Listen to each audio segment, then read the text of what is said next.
Good afternoon, everyone, and welcome to the Newsroom Pub. I'm Milwaukee Press Club President Corey Hess from Wisconsin Public Radio. Thanks for coming. It's freezing out. I'm so happy to be here today with McIntosh, Director of Athletics for the University of Wisconsin. Before we get started, I would like to thank our event sponsors. Our presenting sponsor is Spectrum News One. Our supporting sponsor is We Have a Choice. I would also like to thank our event partner, newspolitics.com. Newspolitics.com partners with the Press Club as part of its ongoing event series in Milwaukee, sponsored by UW-Madison, Wisconsin Academy of Global Education and Training. 1125 in Pabst, Milwaukee Police Association, the Firm Consulting, Medical College of Wisconsin, and Spectrum. I'd like to welcome our media panel. We have Jim Colson from the State Journal, Jara Radcliffe from the Milwaukee Journal Sentinel, and Stephanie Sutton from WISN TV. Now back to Chris. He succeeded Barry Alvarez as UW's athletic director in July. He returned to Madison in 2014 as an associate and then later deputy athletic director. Before that, Chris was quite the football star. First captaining Wisconsin's back-to-back Big Ten and Rose Bowl champions in 1998 and 1999, and then going on to be the first-round draft choice of the Seattle Seahawks in 2000. Thank you for joining us today, Chris.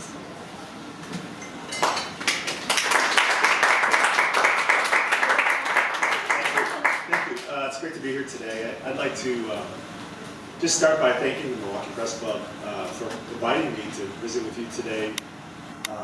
It's quite an honor to be here at the Newsroom Pub. The stories that I've learned today are quite impressive. To start, I guess, maybe you've heard me talk, or there's a lot of talk in college athletics about everything that's changing and everything that's wrong with college athletics and how it's evolving. And I'm sure we'll touch on many of those things today, but I thought maybe I would just share with you some of the things that are kind of heartwarming right now about college athletics, and maybe the more things change, the more they tend to stay the same. The outcomes that we have had over the past 6 months, but beyond that, have been quite encouraging. If you think about some of the runs that our teams have made, women's volleyball, front and center, men's basketball, the run that our women's hockey program has been on lately, and even some of the stories that came out of the fall with football, a rough start and a team battling through. Many of the aspects of college athletics are alive and well, and we've got young people led by inspiring coaches, these great people who have learned how to persevere and to become resilient and be confident in themselves, and that has played out on the field and on the court in ways that are very public. But behind the scenes, our academic performance has been as strong or stronger than ever, and the outcomes, the career outcomes on the backside of those graduations are literally at 100% success rates. 100% of our graduates are going on these successful career outcomes. And for us, for me personally, that's what I get excited about. I want to win as bad as anybody on Saturdays or on Thursday night, but the long game at Wisconsin is really the game that we're playing. And so we don't talk enough about the Donnell Thompsons or the Calvin Barretts who have gone on to become influential people in their careers, both named 2 of the 48 most influential black leaders in the state recently.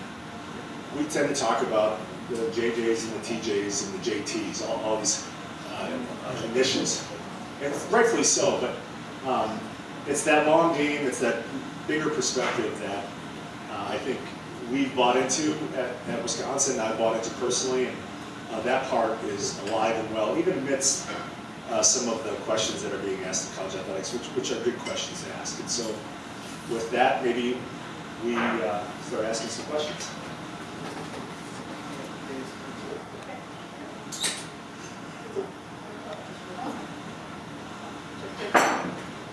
All right, well, I guess we're out of the gates. What is it going to take for the Badger football program to get to that next level, compete with Ohio State and win a national championship? Hardball, right out of the gates.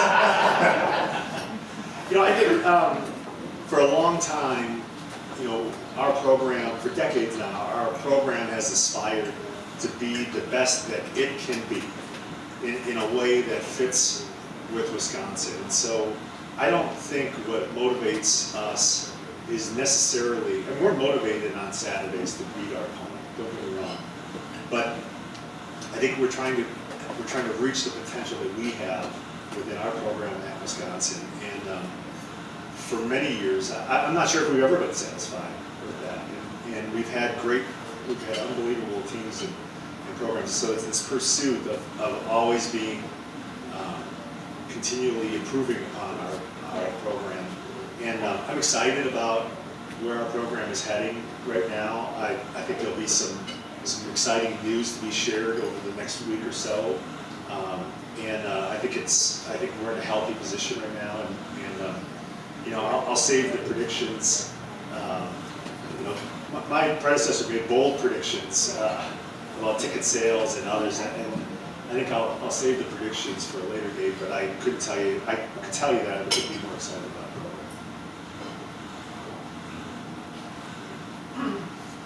So I know you have a marketing background and kind of get here at the point that name, image, likeness becomes a big thing in college athletics. You've seen it in practice now for a few months. I guess what would you identify as the biggest challenges, and where do you see it evolving? Where do you see it going? Yeah, it's a great question. I think it's constantly evolving. I think over the last 6 months, I'm really proud of the way I'm proud of the approach that our athletes have taken towards name, image, and likeness. I think they've benefited from the opportunity itself, but I think they've kept it in perspective, and it hasn't overshadowed their academic pursuits. It hasn't overshadowed their athletic pursuits, the chasing of a dream athletically that they've been on for most of their lives. And so, but at the same time, I think it presents a fantastic opportunity for our athletes to learn. It can be an educational experience to learn a little bit about business, a little about being an entrepreneur, to get some experience.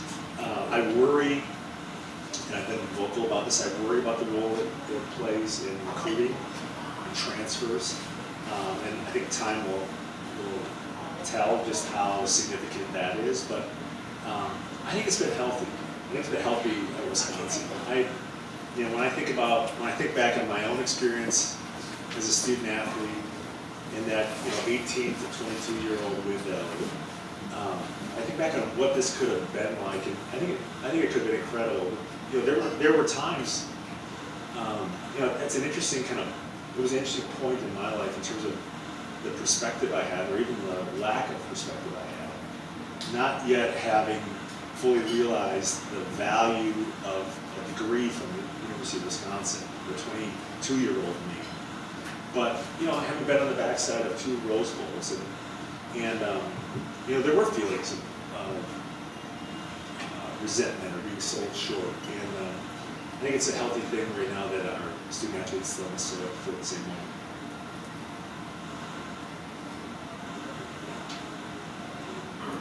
I'm going to piggyback off Stephanie's question a little bit. One of the perks of my job is I get to talk to a lot of fans, and there seems to be 2 distinct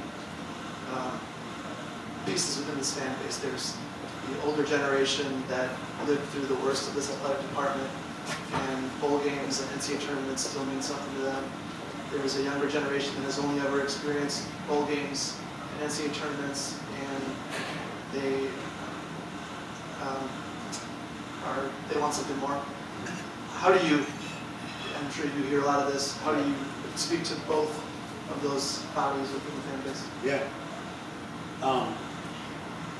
Not to be overly simplistic, but the only way to deliver on both of their expectations is to exceed them. And so it's not unrelated to Stephanie's question.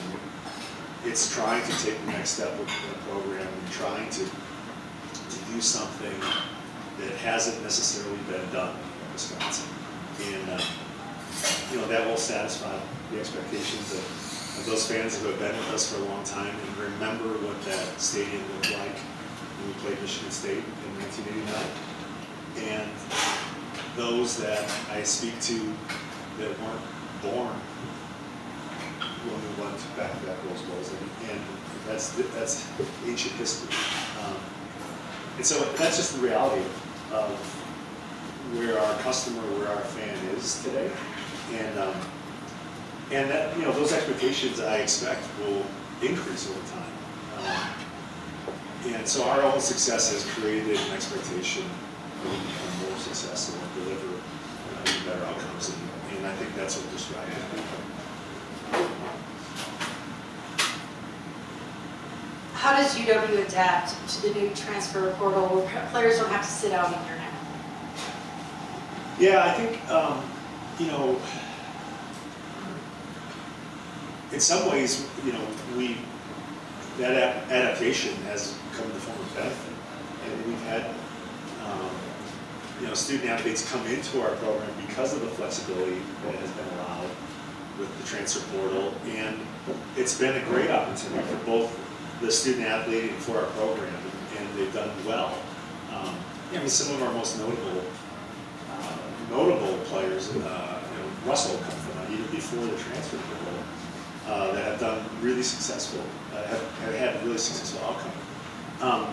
I worry, just generally speaking, about what the transfer portal might mean to an experience a student athlete had, and I can relate personally on this, in which you're having a challenging time in college, much less as a college athlete, and the value and the lessons that are learned by pushing through it, by working through it. And I think there are life lessons that are to be gained by that have the potential to go by the wayside when in today's environment, when the going gets tough, a college athlete can just go somewhere else. And so somewhere in between there, I would like to believe is the right balance. And I'm not sure. I think philosophically, everyone, myself included, was supportive of clearing the way for transfers to have movement. But I'm not sure it was ever intended to work out like it is today. And I'd like to think that we're going through a period of history right now in which that'll settle out, but it'll likely settle out as some of these other issues that are confronting college athletics are addressed as well. You get the task of following a legend in your position as athletics director and a guy who's still around the program, and probably, I would imagine, to a lot of people, still the face of the program. When your tenure is done as athletics director, do you think you'll be remembered as somebody who sort of continued the Barry Alvarez blueprints, as a steward of the program, or do you hope and think that you're going to put a stamp on and take this program in a different direction? Admittedly, on a rare occasion when I think ahead that far, and I don't spend any time thinking about how I'll be remembered in the context of what's taking place. And I think it would be a losing battle to think, if I were to do that, to think about how I might be remembered relative to how Barry Alvarez is remembered.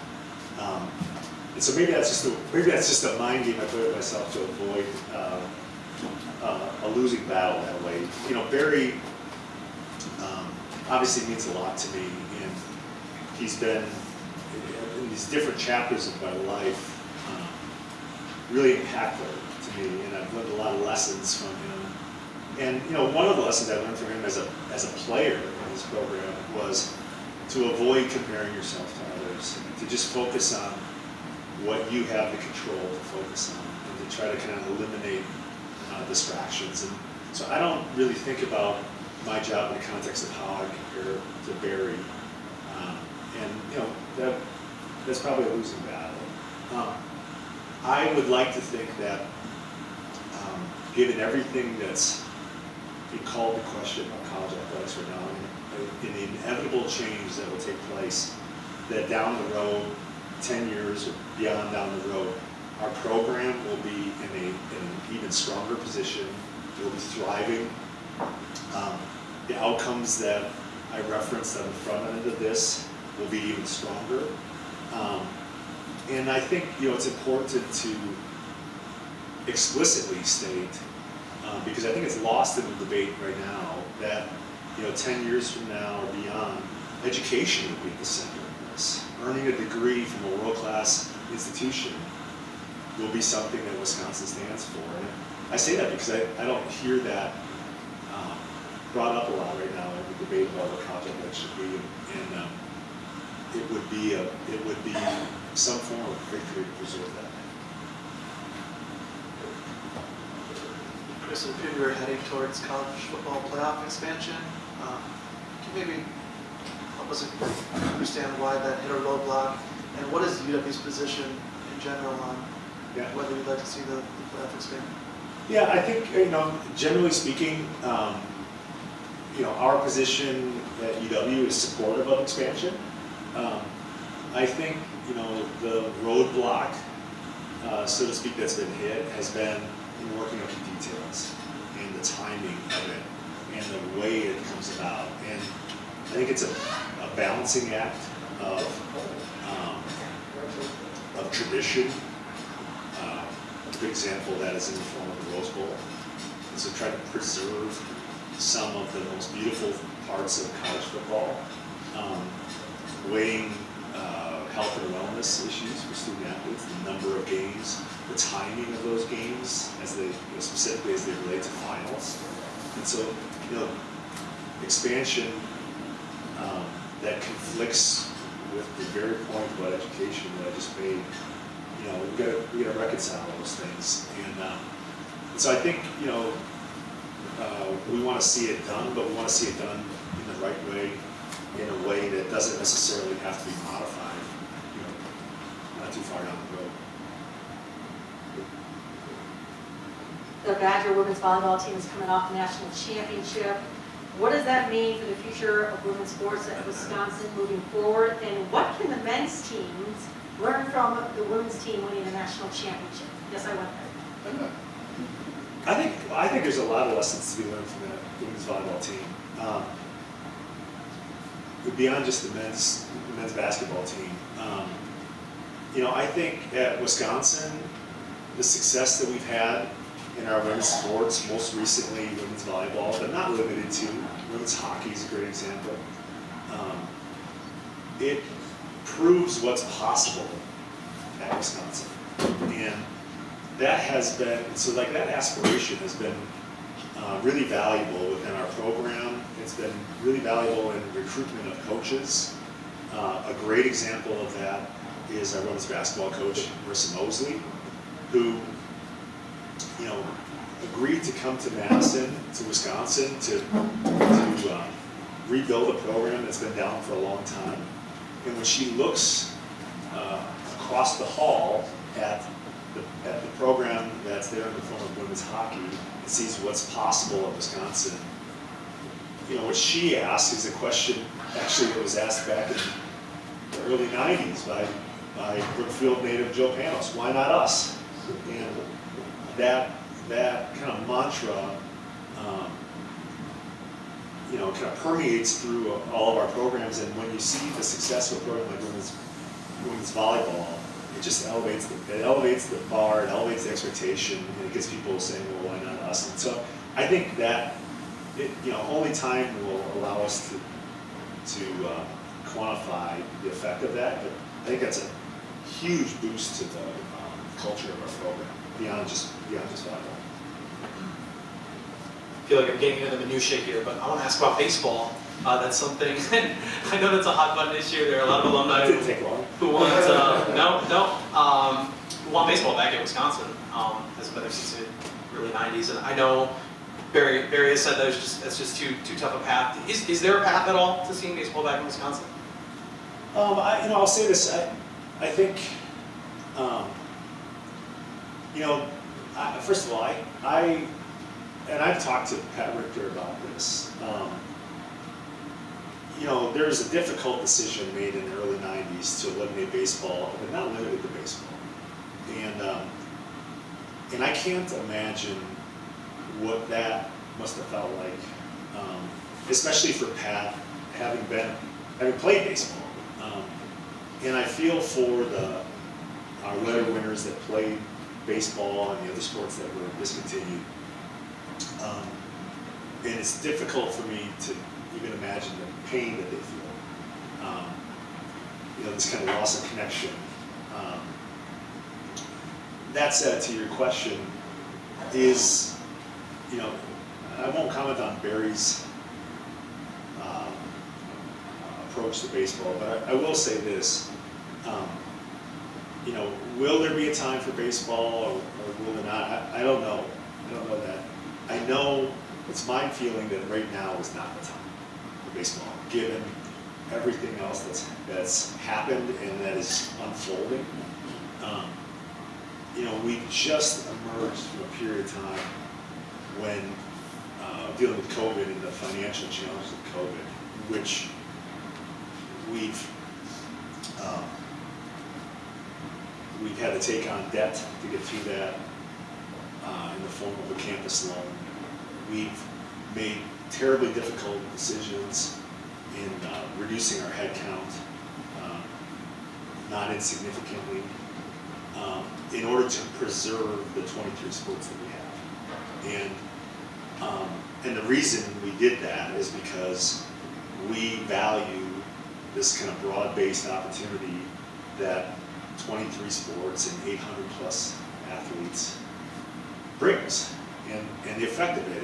And I touched on 2 athletes earlier, but that's the best part of what we do. The student athletes that come through our program, they kind of discover themselves, they grow as people, as students, as athletes, and then they go out and they do these amazing things. And we've been pretty vocal in our belief that it's important for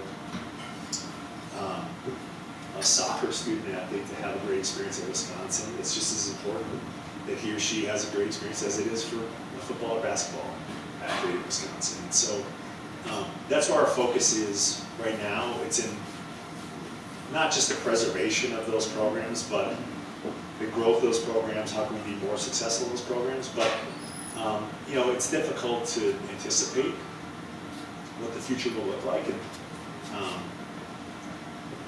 I've kind of gotten out of the habit of saying always or never, because we wouldn't have been able to predict the situation we're in right now either. So that's where we're at on that. I brought up the fan base before, but it does seem to me, like when I walk through basketball games or football games, that you have a lot of older fans. It's an aging fan base, and certainly the donors, right? How much time do you spend trying to find the next donors, the next generation of donors, and not only from a donor standpoint, but making sure that your stadiums and other venues continue to be filled? Yeah. The short answer is we spend a lot of time on it. And one of the reasons that the continued support of many, many generous donors, season ticket holders, and I think it's our responsibility to continue to cultivate and develop those relationships. I've been really encouraged in the last 7 or so months to see energy from a younger demographic, but with that comes some of those expectations that we talked about earlier, and I think that's exciting. I think it's healthy. I was pretty vocal, when I was first named to become the athletic director, and even as I went through the process, our approach cannot be one of contentment, and certainly not complacency. And so, there's not this maintaining is not the right approach. And so it's growing. We got to be healthy, and with that is growth and pushing ourselves, doing it in a way though that aligns with who we are. And I think there's plenty of people that are supportive of our effort in doing that, and so I think we're in a good spot. There's you from Pewaukee, there's Miles Burkett from Franklin, there's Joe Brunner from Whitefish Bay. How important is it for the Badgers to recruit homegrown talent, not just in football, but other sports as well? I think it's extremely important for more than one reason. One is obviously, history would prove that there's been a lot of success that has come out of the state of Wisconsin, and you don't have to go back very far. My time in Pewaukee was great, but it was short-lived, overshadowed by the damn Watt family.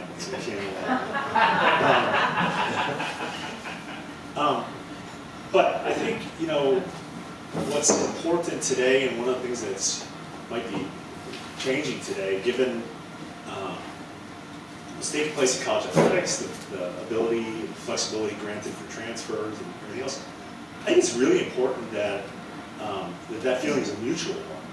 And so I think we're constantly in pursuit of young, talented student athletes in all our sports, from the state of Wisconsin, kind of consistent with the belief, I guess tangential to the Wisconsin idea, and pulling people from Wisconsin that are excited to be a Badger. And I think we've done a good job with that. There's a lot of pressure on that very notion to deliver on that, and it doesn't go unnoticed when we're not batting 1,000 on that. But I think it's okay. I think you'll see, the Miles and the Joe Brunners. History would show if they follow in the footsteps of those kids that were excited to be Badgers ahead of them. They arrive at Wisconsin. They take an approach consistent with people that went before them. They'll be extremely successful, and that in and of itself, we've had this kind of flywheel of success that has, inspired young people to want to become Badgers for a long time. And I think that's alive and healthy, but it's become more challenging maybe today than it ever was. I was definitely going to ask how many years you felt would have to go by before you could declare yourself the most distinguished alumnus of Milwaukee High School again. How many years they have to be out of the league before you feel like you can jump back into that conversation. Another checkbox here that you'll see a lot of alumni complaining about is the student section at football games. And I know so much of that has to do with the admission process, the general admission, the style that students filter into Camp Randall. Is there any conversation about changing that process or doing anything to sort of address that? Is that even something people are really concerned about? It is. It's something that I'm concerned about. And we've had, and it's been more than a few years that we have tried to streamline that process or incentivized early arrival. And I will say this: this past football season, there was no blame to give the students. There was no criticism of when they arrived. They were there, and they were there early. And we've been asking them to do that for a long time, and they did. There was an excitement about the season for all kinds of reasons. I think, on the heels of a season in which we weren't allowed or weren't able to have fans, 40% of our team had never played in front of fans. 40% of those students had never been to Camp Randall for a game as a student in the student section. So there's a lot of excitement about it. That did get our attention. There's process changes or modifications that could help. There's also structural modifications that need to happen in order for us to make it easier for students to get in and out. So that is a priority for us. And I'm not sure that problem is going to be solved overnight, but it's not a problem. You mentioned the tenure window. That's not a challenge that I want to be talking about tenures. I want to make sure that our students here today have a great experience on campus, have a great experience around games and our venues in our venue, and that it's one that's a memorable one for the right reasons. Chris, this wasn't on my initial list, but I was eating and this came across Twitter, the athletic report this morning that the Big Ten is considering doing away with divisions for football and going to 8-game schedule. Is that something you support? Yeah, I think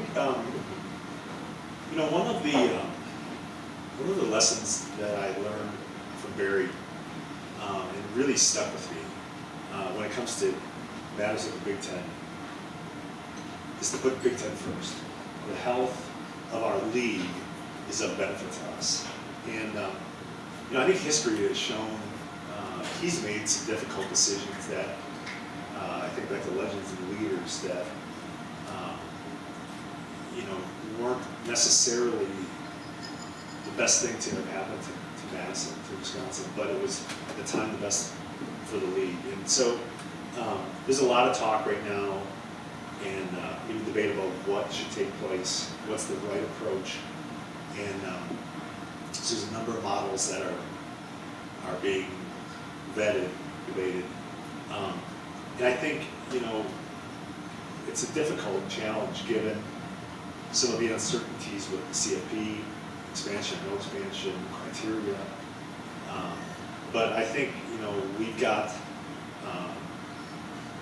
in our intention in this process is to create the most compelling opportunity for the student athletes, the players in our league.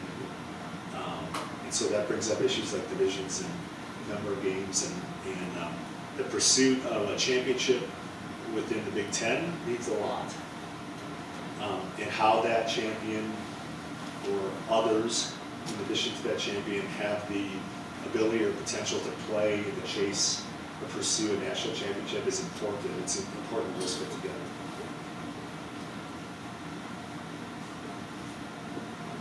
How do you innovate for the future and make changes to the athletic department and perhaps a specific change right now? Well, Jim touched on it. Our customer base is changing. Everyone's customer base is changing.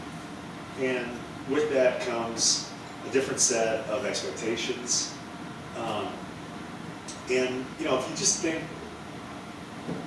simplistically, if I think about what my experience was and my parents when I was in elementary school or middle school, and I think I fast forward to the present of what my experience is as a parent with my 3 kids and just the volume of activities that they participate in. It's a different ask today to ask our fans to commit to 7 Saturdays. If you just take football, for example. There aren't 7 Saturdays that many parents have available to bring their family to Camp Randall, just by way of example. And so, we need to evolve our business, evolve our offerings to make them more relevant to our customers over time. That causes us, there are needs that we can understand them better. We need a better grasp of the data, of the analytics. And so, it really necessitates that we modernize our approach and evolve. This is not unique to college athletics or to Wisconsin. Any healthy organization or business needs to do the same, and we're no different. Steph earlier mentioned the volleyball championship, and you mentioned women's hockey too. And this is something we think about, I think, in print journalism too, where we want to cover women's athletics, of course, but also as our resources are dwindling, you have to put your attention towards things that tend to get readership attention. And it's chicken or the egg. Is it because you're not writing about them, you're not seeing people come to your site to read about it, or is that just is it just not as big a group of people? Certainly, like if we're talking fan attendance, football is going to have the biggest crowds.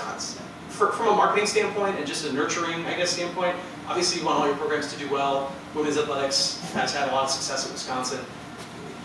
I guess I'm just looking for some info on the challenges of that, knowing that you gotta put the resources there too, even though it's not getting the attention that football or men's basketball is getting. Yeah, it's an interesting. Realize it's a fascinating kind of business case.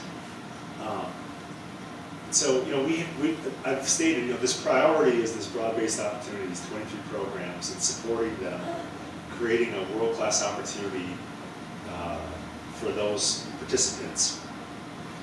And, when I spoke earlier about some of the success that we've had academically, or in our career outcomes, or in our community service outreach, we message those things. But it's just human nature, and it's a reality of the times. If you think about your own personal feed, you just get lost in the clutter of everything. And that's one of the areas, to Stephanie's question, that I think we can get better and evolve and do a better job of telling the stories that stick about these things that we value, like some of our women's programs and these broad-based opportunity storylines. But there's no easy answer there. It's an interesting challenge to support 23 programs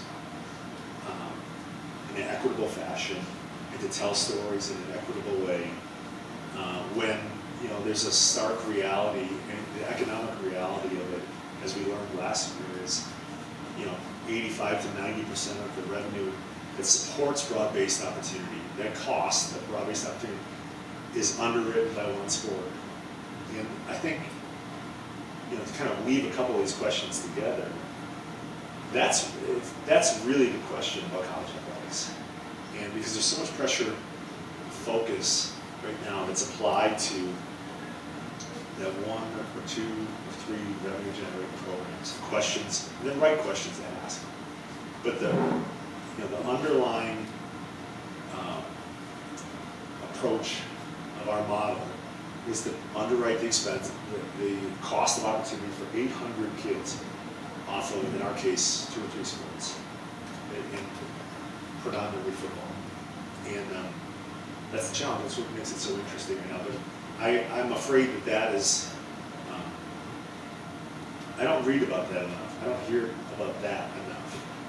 We hear about transfers and NIL and CFP expansion, but that's, if you ask me, that's really the first question that should be answered. And then, and we're very vocal on what the answer to that should be. Yes, football, men's basketball, men's hockey are 3 revenue-generating sports at Wisconsin. And we do think it's important that the revenues that are generated from that flow back into these other 20 programs that don't do the same, because it's important. That opportunity is important. But I don't read a lot about that. I don't hear a lot about that. I'm afraid that that's just going to get a wash in the narrative. Chris, you talk about telling stories, and you guys employ storytellers, whether it's writers or video, really become your own media entity in a lot of ways. Do you view, whether it's Wisconsin State Journal, Milwaukee Sentinel, TV station, The Athletic, whatever, as competitors? No, I don't. That's you touched on something. That's a great example of just how the evolution of one aspect of college athletics. Justin Doherty, who you know well, Justin's been there a long time, and he and I joke about what the summers were like for the marketing department in the late 90s. And it was the preparation of the media guide for the following season. And now, with the realities of this 24/7 news cycle and everything, it's a totally different undertaking. We have been able to attract and obtain talented people that can tell our story, but I don't view that as a competitor to any other media platform. I think certainly it's a benefit to us because the story we tell can be shared more broadly beyond what we can do ourselves. But when I think about just historically some of the questions that you've asked me, I don't think it's necessarily mutually exclusive, and that it eliminates denigrates or devalues good reporting. So I don't view it as competitive. Do you want to keep going?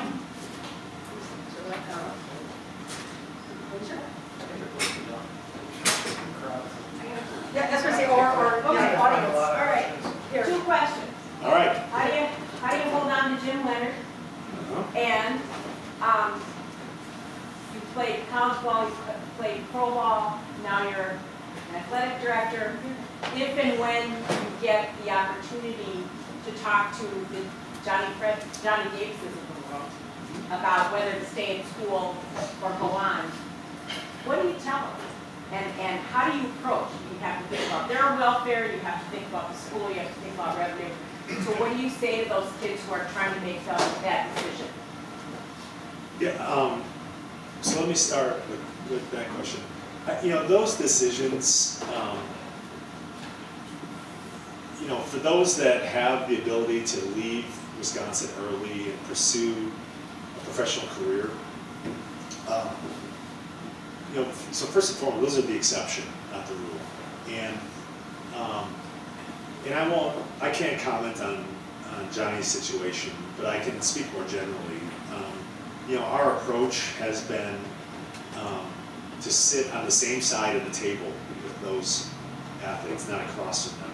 And I think, if our coaches are recruiting talented young people, student athletes, and sitting in their living rooms, talking to them and their parents, and promising that we're going to do what's in the best interest for their son or daughter, and that we're going to do everything we can to prepare them and take care of them, then it'd be hypocritical of us to sit across from a student athlete when they have earned the ability to go do something that's probably in their best interest. And I think, so those cases sometimes are quite obvious, and that's a great opportunity for everybody. I think what I worry more about today, more than I ever have, is the pressure at a young age, kids coming into college to compete, who haven't even stepped foot on the field or on the court, who have this expectation in their mind, or that they feel like they need to live up to, that they only need to be there for a short period of time. And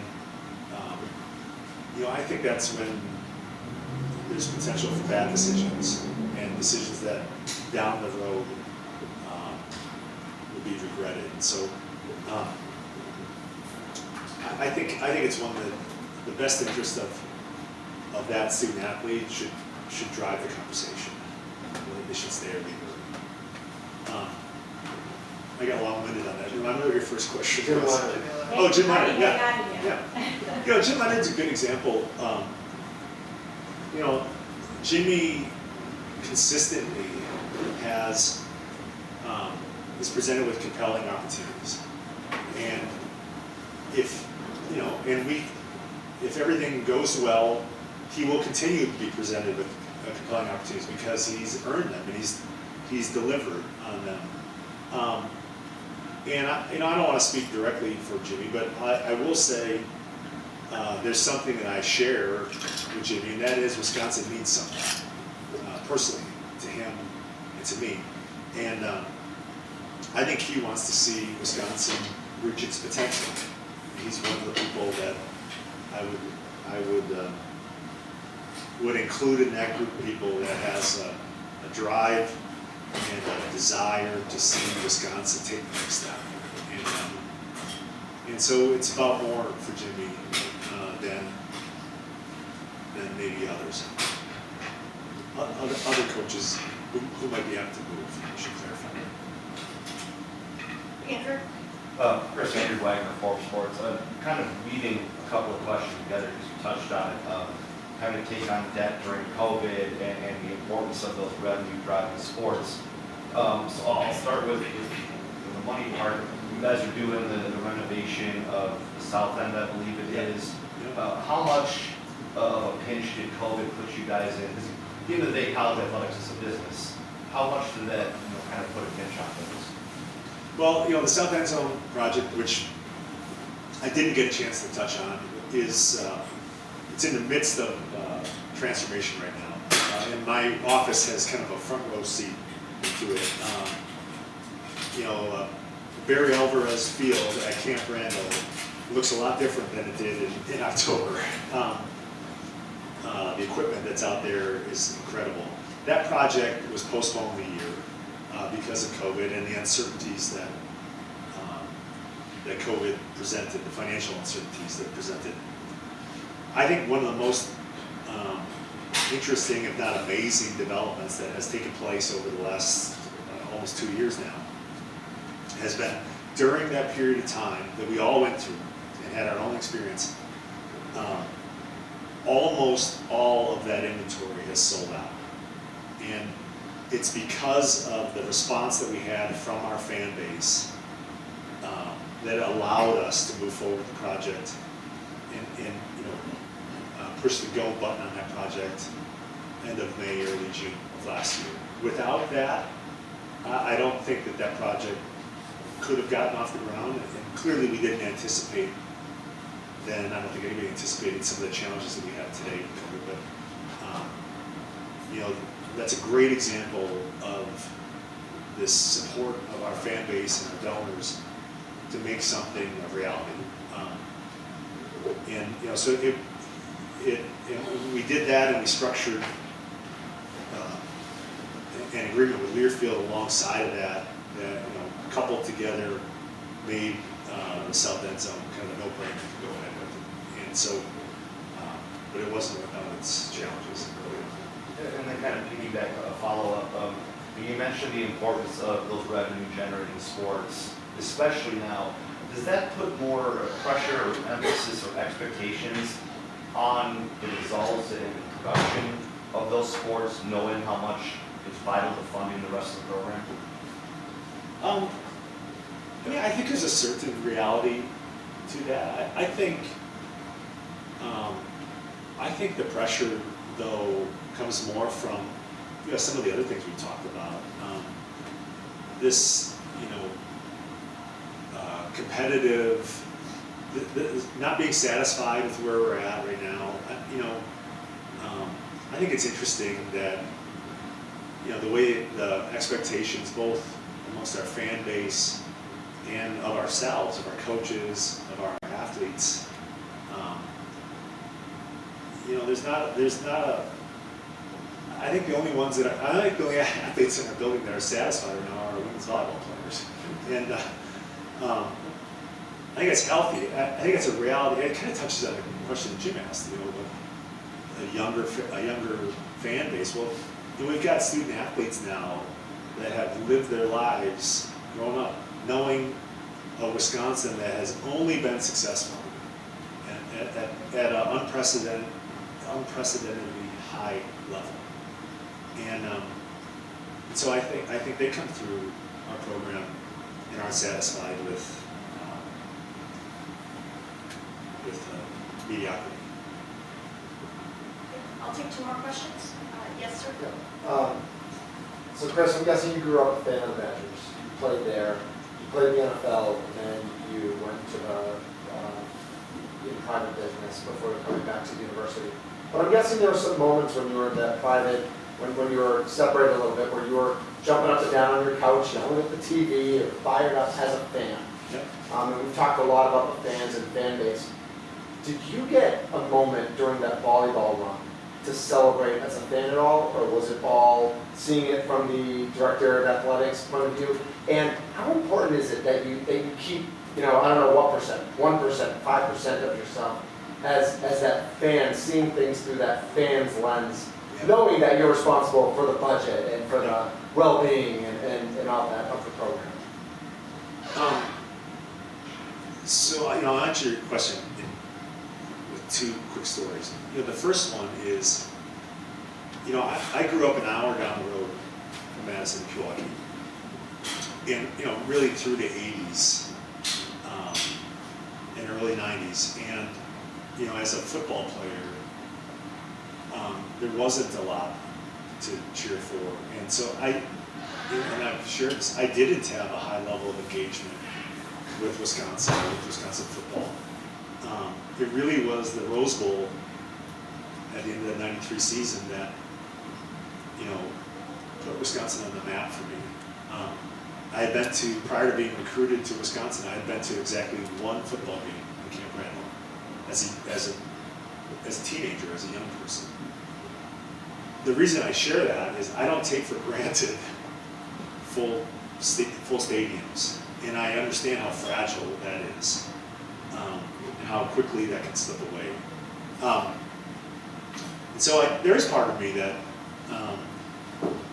I don't know what percentage of me, there is part of me that, as a fan and is just rooting in the same way that a fan is rooting for these awesome kids that are competing and that are leaving it all out there. The volleyball experience for me was a little bit different because I've got 2 of my 3 kids, my 2 girls are both volleyball players and have high aspirations. One's a senior, one's a sophomore. And so, in the 8 years that we've been back here in Madison, they view our women's volleyball team, they're up on this pedestal. I mean, they are the role models for my kids. And so, for me, it hit home in a different way because I've seen the effect firsthand on what the success of that program, the way they represent themselves and the program, the effect that has on young women, on girls, in and around the program, in and around the state. And so, there was part of me, so there was still that fan there cheering for them, but it was kind of like the proud dad of the beneficiaries of that program that allowed me to enjoy that the most. And so that all 3 of my kids were at the first of the Final Four games against Louisville, and so I got to kind of sit next to them and enjoy it with them. But that's an experience I'll never forget.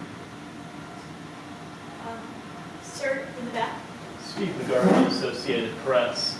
I was just wondering, this playoff era, one kind of byproduct of it has been the other bowl games that aren't part of the playoffs seem to have lost some relevance with opt-outs, things like this. We saw in the Rose Bowl and some of the other New Year's Six games. What can be done to kind of make those bowl games seem relevant to today's student athletes in the playoff era, do you think, or is that possible?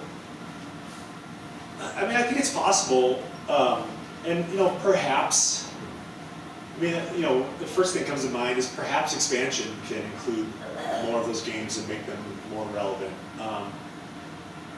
I can only speak to that question on behalf of Wisconsin, and we have for a long time, for decades now, placed a heavy emphasis on the importance of bowl games,